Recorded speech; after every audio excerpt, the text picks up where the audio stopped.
নমস্কার। ঠিক সন্ধে ৬টা চলে এসেছি আমি অয়ন ডিজিটালে জনতার দরবারে। আজকে মোদি ট্রাম্প বৈঠকের শেষে বাংলাদেশ নিয়ে আপনাদের কি নিশ্চয়ই আপনারা অনেকেই জেনে গেছেন। ডোনাল্ড ট্রাম্প মার্কিন প্রেসিডেন্ট বাংলাদেশের বিষয়টি পুরোপুরি মোদির ওপরেই ছেড়ে দিয়েছেন। মোদি ডিসিশন নেবেন, মোদি দেখবেন। ভারত বিদ্বেষ, চরম ভারত বিদ্বেষ, সংখ্যালঘুদের উপরে চরম নির্যাতন আরো চলবে। মোদি কি এবার কঠোর ভূমিকা নেবেন? এতদিন তো আমরা সহ্য করেছি, এতদিন আমরা ধৈর্য ধরেছি, আমরা বাজেটে বরাদ্দ পর্যন্ত করেছি বাংলাদেশের জন্য। আমরা এখনো ব্যবসা চালিয়ে যাচ্ছি, ব্যবসা বাণিজ্য। আমরা হয়তো ওরকম করব না কোনোদিন যে যার পর নাই আক্রমণ বাংলাদেশের উপরে, সেটা সম্ভব না। বাংলাদেশ একটা ছোট রাষ্ট্র, বাংলাদেশকে আমরা ভালোবাসতাম, কিন্তু যখন দেখি ভারত বিদ্বেষ চূড়ান্ত, এমনিতেই ডোনাল্ড ট্রাম্প অনুদান বন্ধ করে দিয়েছেন, আর এবার একেবারে ডোনাল্ড ট্রাম্প জানিয়ে দিলেন মোদি সিদ্ধান্ত নেবেন। দেখাবো প্রতিবেদন, তবে তার আগে আমার সঙ্গে যারা যারা রয়েছেন তাদের সঙ্গে পরিচয় করিয়ে দিই। আমার সঙ্গে রয়েছেন আন্তর্জাতিক সম্পর্ক বিশেষজ্ঞ অধ্যাপক অনিক চট্টোপাধ্যায়, আমার সঙ্গে আছেন অধ্যাপক ঝন্টু বড়াইক, আমার সঙ্গে আছেন বিশিষ্ট সাহিত্যিক লেখক বিনোদ ঘোষাল। গতকাল এটাও হয়েছে, শুধুমাত্র রবীন্দ্রনাথ ঠাকুর আর নজরুলের নাম পাল্টাতে পারেনি খুলনা বিশ্ববিদ্যালয়ে। জগদীশচন্দ্র বসু, জীবনানন্দ দাশ, তাদের নাম অমিট করে দিয়েছে, ডিলিট করে দিয়েছে খুলনা বিশ্ববিদ্যালয়ে। আর ডোনাল্ড ট্রাম্পের সঙ্গে কি হলো বৈঠক, দেখুন প্রতিবেদনে।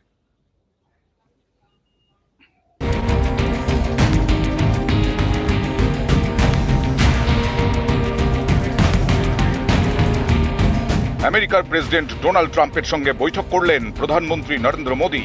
বৈঠকের পর সাংবাদিকদের মুখোমুখি হলেন দুই নেতা।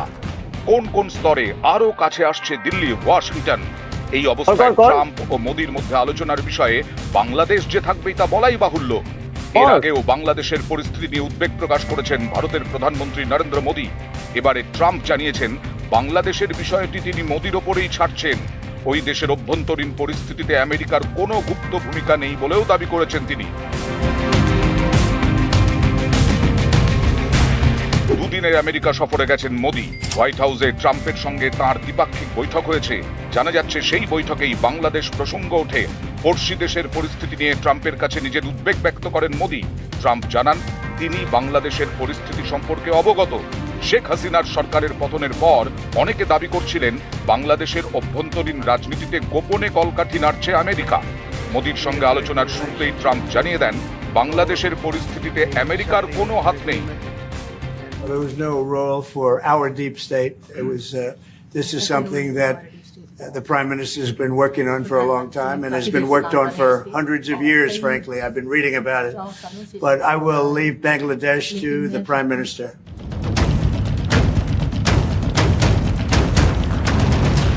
ট্রাম্প বলেন দীর্ঘদিন ধরে ভারতের প্রধানমন্ত্রী এই সমস্যার সমাধানের চেষ্টা করছেন। বহু বছর ধরে এই চেষ্টা চলছে। আমি এই সংক্রান্ত খবরাখবর পড়ছি, তবে বাংলাদেশের ব্যাপারটা আমি মোদির ওপরেই ছাড়তে চাই। পরে ভারতের বিদেশ সচিব বিক্রম মিস্ত্রি বলেন বাংলাদেশ নিয়ে মোদি এবং ট্রাম্পের মধ্যে আলোচনা হয়েছে।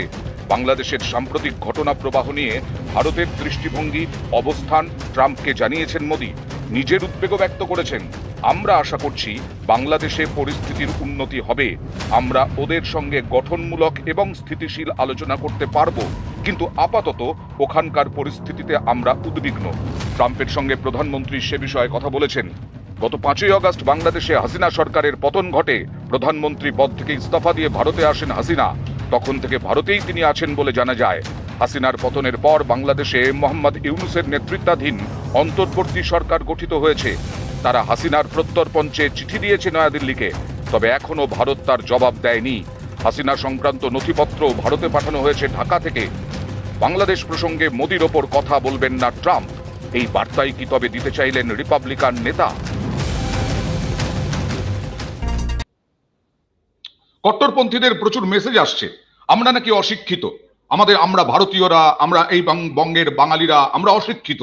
আপনারা এমন শিক্ষিত যে আপনারা খুলনা বিশ্ববিদ্যালয়ে জগদীশ চন্দ্র বসুর নাম উড়িয়ে দিলেন। আপনারা এতটাই শিক্ষিত কট্টরপন্থীদের মধ্যে আপনারা জগদীশ চন্দ্র বসু থেকে আরম্ভ করে জীবনানন্দ দাশের নাম উড়িয়ে দিলেন। ভাবা যায় আপনারা বিরাট বড় শিক্ষিত। আমি আসব, তবে ঝন্টু বড়াইকের কাছে প্রথম যাব। বেয়াদব এক অংশের বাংলাদেশের এই শাসন বন্ধ করতে মোদির কি কড়া ভূমিকা নেওয়া উচিত? আপনার মিউট আছে, মিউট। হ্যাঁ, অয়নবাবু, এর আগে ওই প্ল্যাটফর্মে আমরা অনুষ্ঠান করেছি বাংলাদেশ নিয়ে। আমি আপনাকে স্পেসিফিক বলছি, গতকালের মিটিং এ ট্রাম্প যে ফ্রি হ্যান্ডটা দিলেন, অর্থাৎ এই যে এশিয়া, দক্ষিণ পূর্ব এশিয়ায় স্থিতাবস্থার প্রশ্নে আমেরিকা যে তার অবস্থান ভারতের সপক্ষে দিলেন, তার পিছনে তো অনেকগুলো যৌক্তিকতা থাকে, পলিটিক্যাল, সামাজিক অ্যান্ড ইকোনমিক্যাল অ্যাসপেক্ট। এই তিনটে কোলাবোরেশনের আঙ্গিকে কিন্তু সেটা ভাইটাল। আমি প্রথমেই বলছি কেন পলিটিক্যাল অ্যাঙ্গেলে ভারতের আজকে একদম প্রতিষ্ঠিত শক্ত অর্থনীতির ভিত এবং রাজনৈতিক কারণে মোদির একটা স্থিতাবস্থা, রাজনীতির স্থিতাবস্থা, এই দুটো দক্ষিণ পূর্ব এশিয়ায় কিন্তু ভারতের প্রতি এই ডিপেন্ডেন্সির একটা বড় কারণ প্রথম। দ্বিতীয়, আপনি খেয়াল করে দেখবেন 100টার মতন দেশকে USAID, United state agency of international development, যে ফান্ড বন্ধ করে দিল। এবং তারপরে রিপাবলিকান গতকাল রিপাবলিকান যে নেতা স্কট পেরি বললেন যে রীতিমতে বিগত সরকারগুলো পাকিস্তান এবং তালিবানদেরকে সন্ত্রাসের জন্য যে টাকাটা দিতেন এই ডিপ স্টেটের ভূমিকায়, এটা তারা ধরে ফেলেছে স্পেসিফিক। এবং এই কোলাবোরেশনে ভারতের এই ফ্রি হ্যান্ড আজকে একদম স্পেসিফিক ভাবে আপনাকে বলতে পারি যে ভারত শক্ত বুনিয়াদের মতো দাঁড়িয়ে যদি পৃথিবীর ব্যালেন্স অফ ইকোনমির একটা স্ট্র্যাটেজিতে এই ডিপেন্ডেন্সিটা পায়, তাহলে ভারতের কিন্তু বহু কিছু করার আছে। খেয়াল করে দেখবেন 75-এ ইন্দিরা গান্ধীর সময় ভারতের অবস্থান কিন্তু আজকের মতন শক্ত ভিতে ছিল না। তার কারণ সদ্য স্বাধীনতা পেয়েছে, অর্থনৈতিক দিক থেকে আমরা অনেকটাই ডিপেন্ড ছিলাম সোভিয়েতের উপরে। তারপরেও ভারত যদি একটা অংশের সমর্থন, পরোক্ষ সমর্থন নিয়ে এই কাজটা করতে পারে, তাহলে আজকে তো প্রতিধ্বনিত সত্য যে একটা প্রত্যক্ষ সমর্থন। খেয়াল করুন, যৌথ বিবৃতিতে পাকিস্তানকে সন্ত্রাসের জনক হিসেবে দেখানো হয়েছে। এটা কিন্তু বড় পাওনা। ফলে ভারত অনেক কিছু করতে পারে। সন্ত্রাসবাদের জনক হিসেবে দেখানো হয়েছে। সেই পাকিস্তানের সঙ্গে বাংলাদেশ এখন সখ্যতা করছে, সেই পাকিস্তানকে তারা বন্ধু ভাবছে, পূর্ব পাকিস্তান করতে চাইছে এই বাংলাদেশকে। আর আমরা বসে বসে কি দেখবো? হ্যাঁ, আমাদের ধৈর্য আছে, অপরিসীম ধৈর্য আছে। আপনারা ভারতের সংবাদ মাধ্যমে এসে গালিগালাজ দিয়ে যাবেন, তাও আমরা কিছু বলবো না। আপনারা দিয়ে যাচ্ছেন, প্রত্যেকটা সময়ে দিয়ে যাচ্ছেন। কতটা শিক্ষিত আপনারা সত্যি! দেখুন, ট্রাম্পের বাংলাদেশ নিয়ে আরো একবার বক্তব্য দেখাবো। আমরা অশিক্ষিত মানলাম, আপনারা কট্টরপন্থীদের একাংশ কত বড় অশিক্ষিত বা শিক্ষিত আপনারা বিচার করুন। আরেকবার দেখাবো ডোনাল্ড ট্রাম্পের বক্তব্য। This is something that the Prime Minister has been working on for a long time and has been worked on for hundreds of years, frankly. I've been reading about it.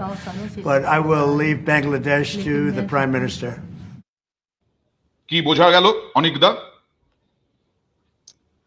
দেখুন, অবশ্যই এটা থেকে যে বার্তাটা উঠে এলো সেটা হচ্ছে যে মোদির ওপরে ট্রাম্পের আস্থা এবং ভারত সরকারের ওপর মার্কিন প্রশাসনের আস্থা। কেননা বাংলাদেশকে কার্যত উনি যেটা ঘোষণা করেছেন যে বাংলাদেশকে উনি ভারতের প্রধানমন্ত্রীর সিদ্ধান্তের ওপরেই ছেড়ে দিচ্ছেন, এটা যেমন একটা ইতিবাচক দিক।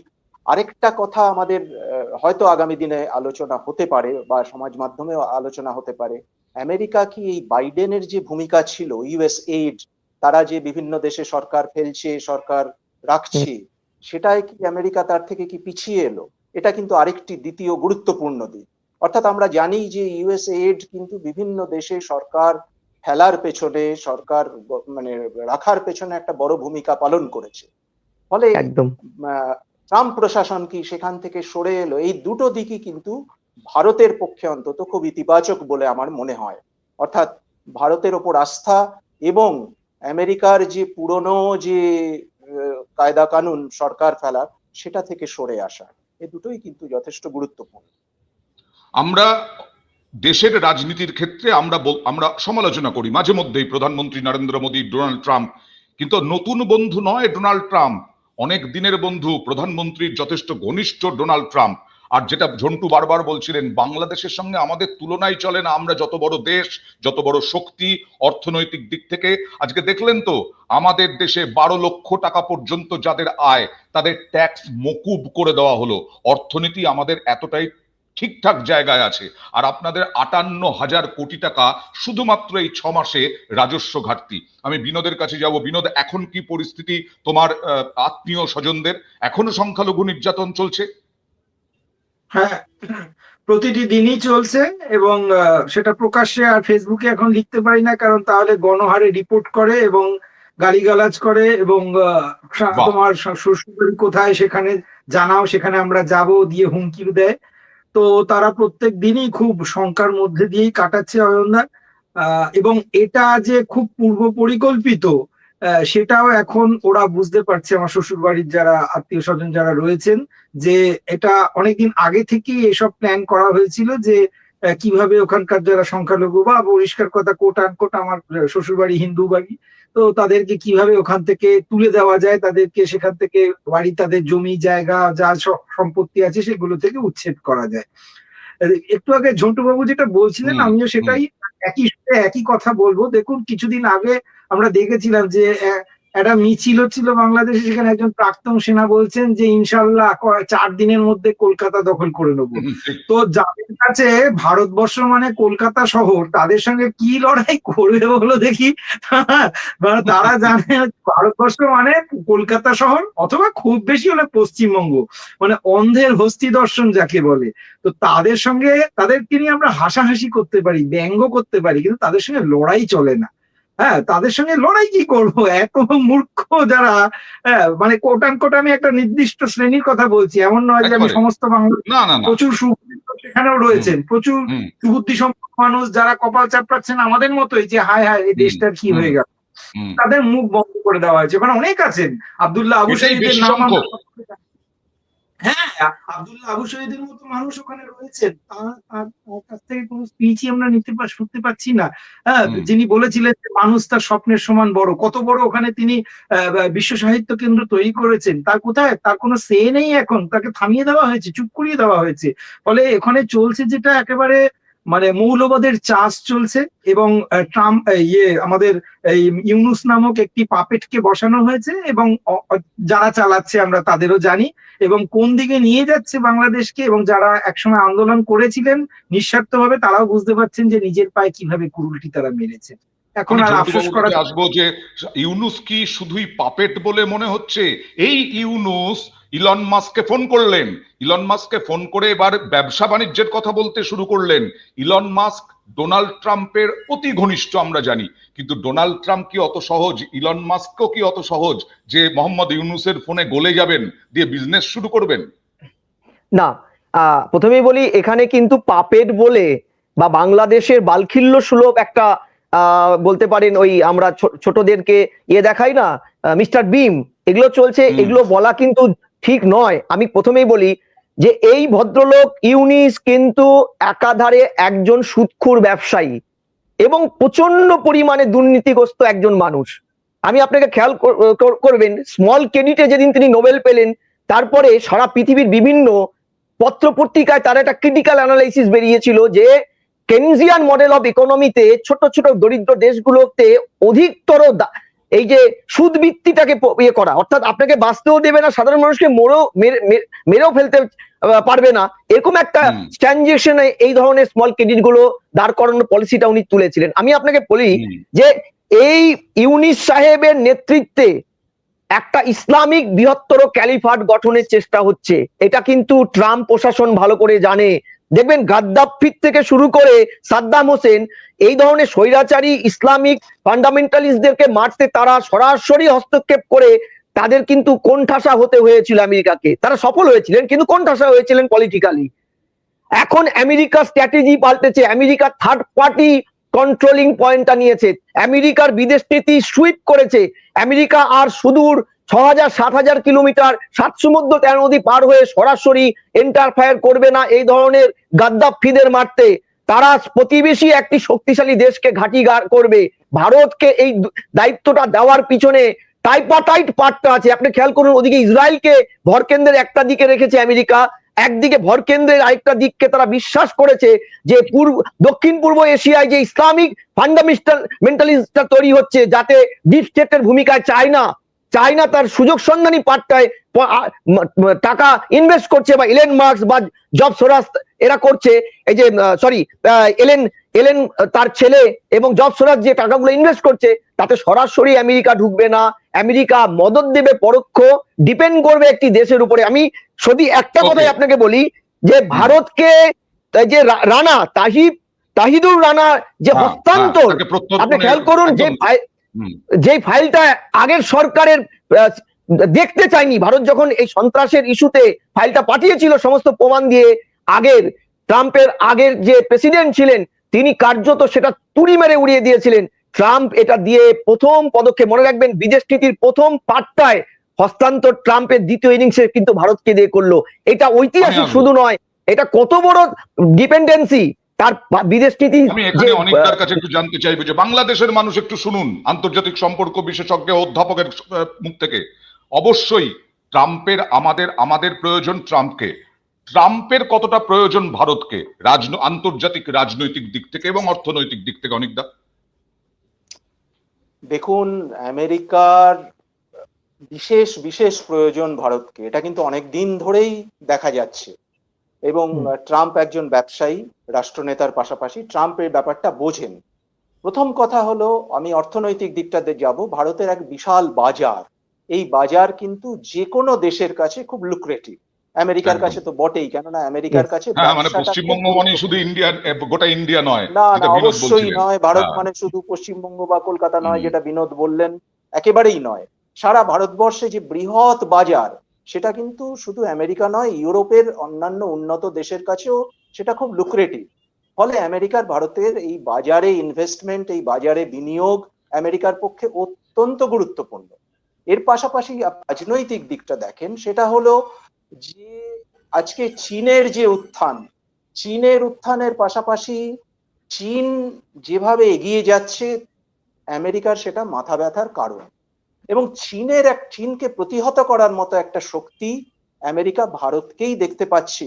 কেননা অন্যান্য যে শক্তিগুলো ছিল, ধরুন আজকে জাপান অনেকটা, যে কোনো কারণেই হোক, ঠিক সেই জায়গায় নেই। জাপানের টেকনোলজি খুব উন্নত, কিন্তু আজকে সেই জাপানের বয়স্ক মানুষদের আধিক্য। ফলে আজকে ভারতকে কিন্তু একটা counter balancing force to China, সেটা কিন্তু আমেরিকার মাথায় আছে এবং ট্রাম্প এটা জানেন। ফলে অর্থনৈতিক, রাজনৈতিক এবং ভূ রাজনৈতিক দিক থেকে ভারতের যে অবস্থান জিওপলিটিক্যালি, দক্ষিণ এশিয়া বলুন, দক্ষিণ পূর্ব এশিয়ার, বৃহত্তর দক্ষিণ পূর্ব এশিয়ায় ভূ রাজনৈতিক ভাবে ভারত কিন্তু অত্যন্ত গুরুত্বপূর্ণ একটা অবস্থান।